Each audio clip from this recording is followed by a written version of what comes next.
Aaron Rodgers is over there. I mean, it's the Green Bay Packers. So at number the best team record-wise in the NFC. Man, is he something else? Some of those throws he made out there today. Shoot, I can't make some of those. I can make them with my mind and know where to throw them. I just can't quite throw a couple of those like he can.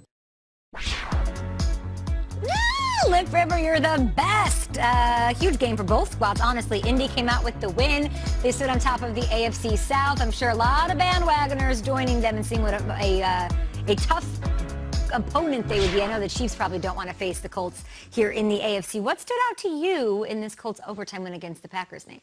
I would say the fact that there's so many individuals catching the rock. You know, I complimented Phillip Rivers towards the middle of the season. He really started to cook. And I think there's this perception of him when he played with the Chargers that he would have these highs and then these lows of lows. But he's not having that wildly inconsistent season. We're talking as of lately. And I said this a few weeks ago in November, December. You are who you're going to be in the postseason. And right now, if the postseason started, Phillip Rivers is playing well. They had, 10 or 11 guys touch the ball, catch the ball. So they target a bunch of individuals, and their defense plays well. I don't care if they bend, they didn't break. So for me, what stood out is Phillip Rivers and the guys that are around him. Could this be the most talent Phillip Rivers has surrounded himself with? I'm not saying the most talented guys. Of course, there's LaDainian Thomas and Gates and Keenan Allen. The list goes on and on. Mm-hmm. But I'm talking about balance. 10 or 11 dudes every single game that he can throw the ball to. And what makes that special is you have Frank Reich there that knows how to game plan for defenses. That's what was special about this win. They look good. They're loaded. They were getting hammered early in this game, and they came back. They were down big at halftime. They fought. They battled.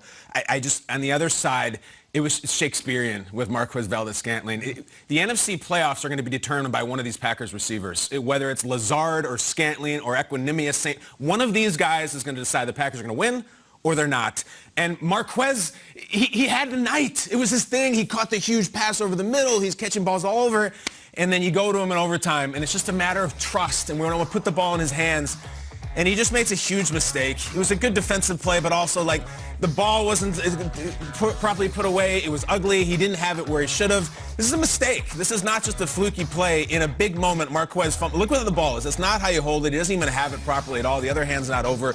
And if you really are believing, like, the loaded psyche of Rodgers and these receivers and them trying to get over this hump, this was a big moment because we gave it to you, and we trust you, and you're having a day. And then he absolutely, literally fumbled it right in front of everybody in the moment where they had it. There's going to come another one of these moments in about 6 or 7 weeks where either he makes the play or he doesn't. On this day, heartbreaking if you're a Packers fan, but the Colts were the better team. Just Shakespearean tragedy from those receivers, man. I'll double down on it. Rodgers was amazing last night, Yeah. and that play was heartbreaking. And I was so curious to see what version of Rodgers we got afterwards, because here we go. We got the ball. They just get the field goal. A field goal ties it. Touchdown.